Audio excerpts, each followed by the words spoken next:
السلام علیکم، آپ دیکھ رہے ہیں کریٹیوٹی وتھ کیپٹن۔ پاکستان میں فوجی پریڈ کی روایت کیا ہے؟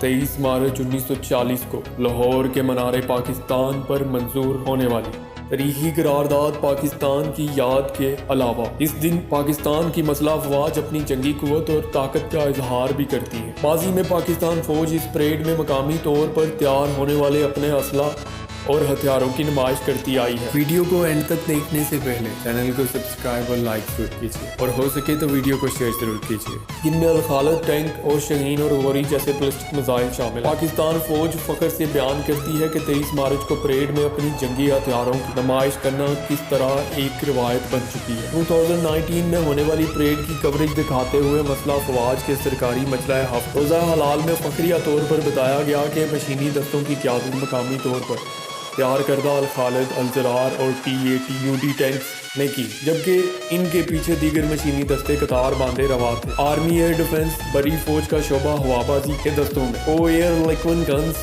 جراف زرافہ ریڈار، FM-90 فضائے سکائی فضائی تحفظ کے ریڈار اور APC پر نصب RBS-70 میزائل شامل۔ رواں برس پاکستان ڈے پریڈ کے پوری دنیا اور پاکستان کے لیے مجموعی طور پر 2 پیغامات۔ دہشت گردی کا دور ختم ہوا اور اب پاکستان مقامی اور غیر ملکی سرمایہ کاری کے لیے تیار ہے۔ دوسرا پیغام یہ ہے کہ ایک بڑی فوج جو قومی تعمیر میں شرکت کے لیے تیار ہے۔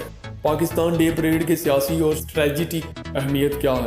یہ تاریخ در حقیقت قرارداد پاکستان کی منظوری کی مناسبت سے اہمیت رکھتی ہے، اور پاکستان مسلم لیگ اسے ہر سال منایا کرتی تھی۔ انہوں نے کہا 23 مارچ 1956 کو پاکستان کا پہلا آئین نافذ ہوا اور اس دن یوم جمہوریہ قرار دے دیا گیا۔ اگلے 3 سال اسے یوم جمہوریہ کے طور پر منایا جا رہا تھا۔ پھر 8 اکتوبر 1958 میں ملک میں مارشل لا نافذ کر دیا گیا۔ حسن عسکری کے مطابق اس کے بعد آرمی کے لوگوں نے اسے 23 مارچ 1940 کو قرارداد پاکستان کی منظوری کی مناسبت سے یوم پاکستان میں تبدیل کر دیا۔ ضیاء دور کے دوران یوم پاکستان پر فوجی پریڈ ہونا ایک معمول بن گیا۔ اب سرپرست ہمارے اپنے عوام ہوتے ہیں، جنہیں پاکستان فوج یہ بتانا چاہتی ہے کہ ملک کا دفاع محفوظ ہاتھوں میں ہے۔ اس پہلو کو تیاری کے مظاہرے، موجود ہتھیاروں اور اعلیٰ جذبے کی صورت میں پیش کیا جاتا ہے۔ دوسرے نمبر پر وہ دشمن ہوتا ہے جسے ہم اپنے مقامی طور پر تیار اسلحے کے نظام، میزائل اور دیگر ہتھیاروں کے مظاہرے سے آگاہ کرتے ہیں کہ ہم کسی بھی قسم کی جارحیت سے نمٹنے کے لیے پوری طرح سے تیار ہیں۔ بعض اوقات ہم اسلحہ سازی کے شعبے میں ہونے والی ترقی اور پیش رفت کو بھی